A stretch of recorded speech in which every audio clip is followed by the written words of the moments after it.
Okay, here's the full story of the post I made today about not feeling old.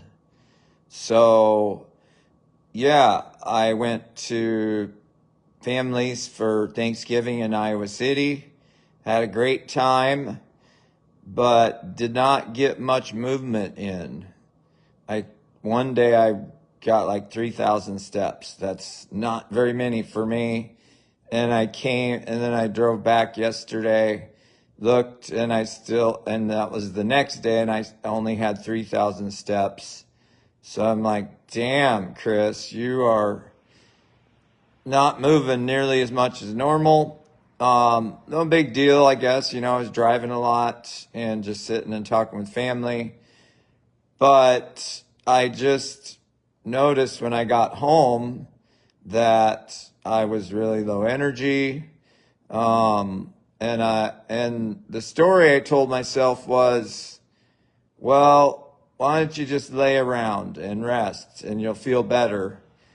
But I also was starting to entertain thoughts like, well, you just you don't have as much energy as you used to. You're getting older. But then I read this interesting experiment that they did on 80-year-old men where they had them all come to this place to live for 2 weeks. And some of the men were so weak that they couldn't carry in their own suitcases. They had different health issues. And what they did was inside the place they were having them live for 2 weeks, I posted this yesterday on my Instagram and Facebook story if you want to read about it. But they had everything inside where they lived set up like the 1950s. So it was the same era these men were like in their 20s. And the rules of the experiment were they had to talk about what they were doing in their 20s and do things like they were in their 20s. And the interesting thing that happened was after 2 weeks, a lot of their health issues started disappearing, and their health markers like blood pressure and blood sugar and all these things started dramatically improving. And so what it showed was it was what they were thinking and what they were talking about and what they were doing that was helping them. So yeah, there were several different experiments they'd done. Another one was showing that these ladies that did housekeeping for a living, and so one group of the ladies, they actually did an education piece where they taught them that a lot of the things they were doing in their line of work was actually building strength and was very good for their health. And so that group, they followed them after that, and their muscles actually started growing more because the ladies believed that what they were doing was good for their health and was building strength, whereas the ladies they did not do that education intervention with did not see any results. So all this to say that after I read these, I started just paying attention to my thoughts about being older and not having energy, and I came up with the mantra of I'm young, healthy, and vibrant. And I just started saying that, and then I started saying it out loud, and then I even started saying it to my cats. And then I started walking around in my living room a little bit and just moving. But when I first started saying it to my cats, I did not necessarily believe it. It was like I was saying it, but it's like, do I really believe this, that I'm young, healthy, and vibrant? But the more I kept saying it, the more it felt good. And the more I believed it, I started singing it. And I was dancing around singing, I'm young, healthy, and vibrant. And I shit you not, it just really turned around my day. I ended up walking to the grocery store instead of driving and carrying gallon jugs, making several trips, walking and carrying groceries and jugs of water. And so I got kind of a workout in, I guess.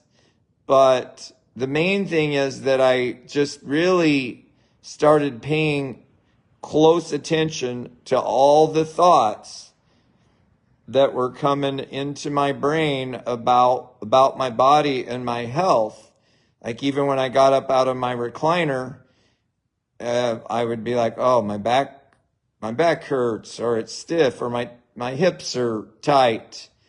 And instead of believing those thoughts, I would reframe them. And I would reframe them to say, my hips and back are healing and they're strong. And so really what it was that I just, for quite a while, every thought that came into my brain, I reframed it into a positive flip of that, especially just a lot of things about my health and energy and different pains or feelings I had in my body. And it goes right along with those experiments. It totally changed my energy and my vibe to the point that I even woke up this morning saying that to myself. I had said it I probably said it 100 times yesterday. I'm young, healthy, and vibrant. And so, yeah, a huge part of this, just being healthy and not feeling old, is the thoughts and stories that we repeat and believe, right? And by changing those, we can change. We change our thoughts, change our life. But also, like, if we change our thoughts, it's most likely going to change our actions. It's like the old men in that study.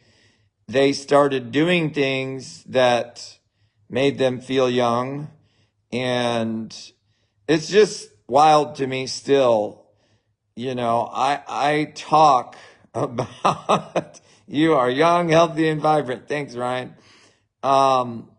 It's just wild how powerful our mind is, and the stories we tell ourselves about what our body can or can't do, what we've been told by healthcare professionals sometimes about what's possible with our body, or this just happens when we get older. If we believe others, but mainly ourselves, the thoughts and stories we tell ourselves, and if they're not productive, like, I'm just not going to allow myself to call myself old anymore, right? And it's how young are you, not how old are you. And it's not, there's no disgrace or shame in getting older. I'm not saying that. We should allow ourselves to age gracefully, but that doesn't mean we have to believe that things have to be a certain way when we get older.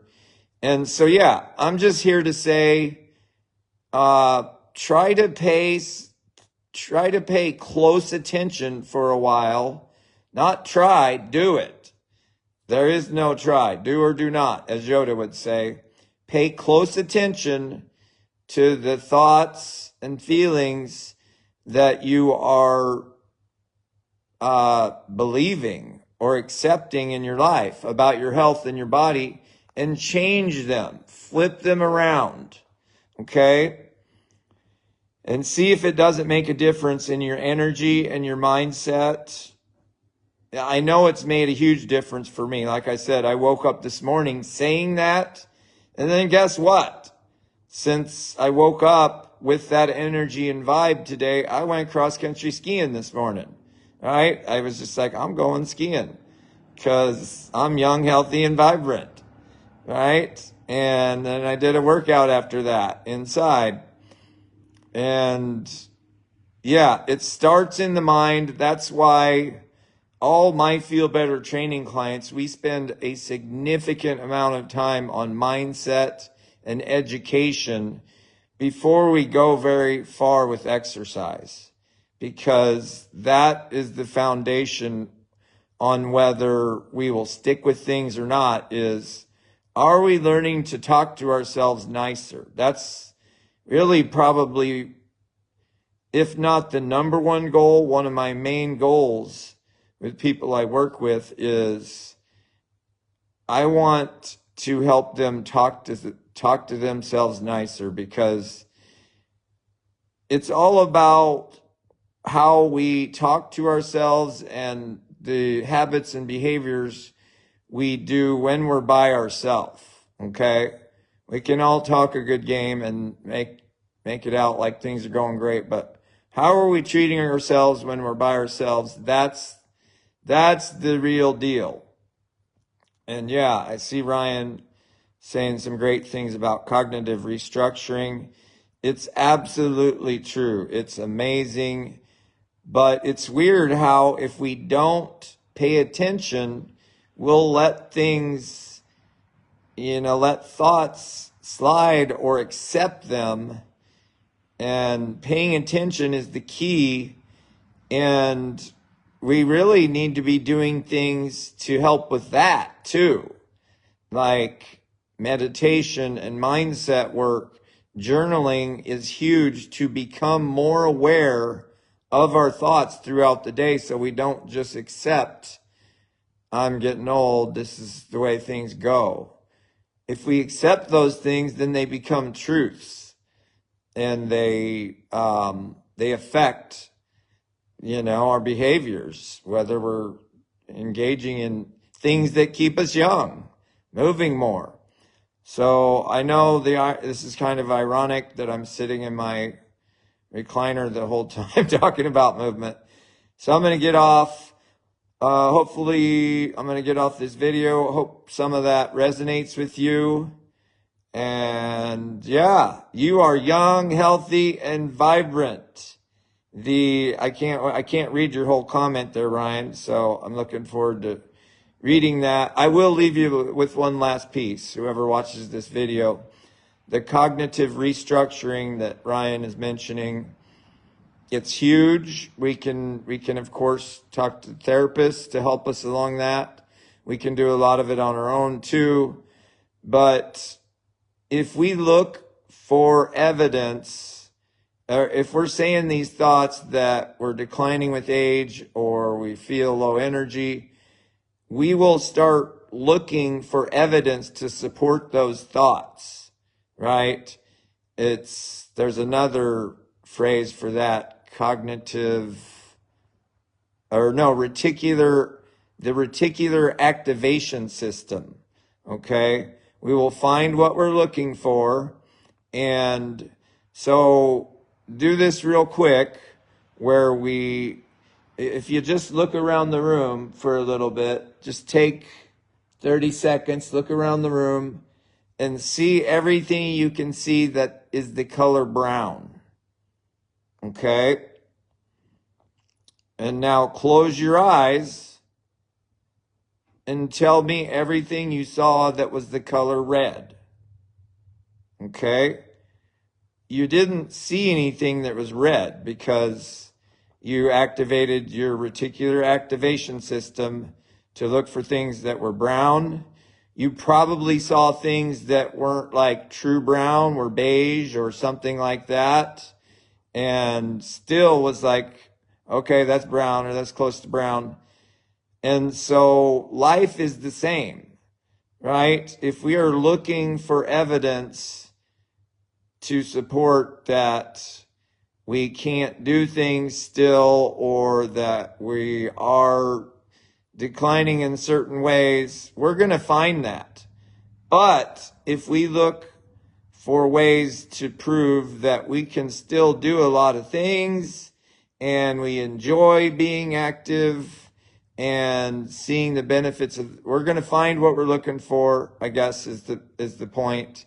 So why not set our brain to be looking for those good things, those glimmers, the reasons that we should, or the reasons that we have to be grateful for, the things we have to be grateful for. My brother Josh, I love that dude. Got to spend some time with him and my other family this Thanksgiving. And we've had this funny story for years that, you know, if we're driving down the road and we're late and we hit a red light, we say something like, well, this always happens to me. And when I'm running late, I always hit all the red lights. But we decided to put a positive spin on that now. And instead of noticing all the things that come up that don't go our way, we're going to look for all the things that happen that prove things are going our way, that the universe is conspiring on our behalf, because it always is. Or it can always be conspiring against you if that's what you believe. It's somewhat comes down to waking up every day and making the decision, is the world for me today or is it against me? And it's my contention that way too many of us wake up thinking the world is against us, and it's not. I mean, it is if that's what we believe. I believe the world is for me today, and it's for you if you're watching this video. And I have other stories, but I'll save those for another day. Hope you're having a great Thanksgiving weekend. Get out there and enjoy that snow today. Love ya.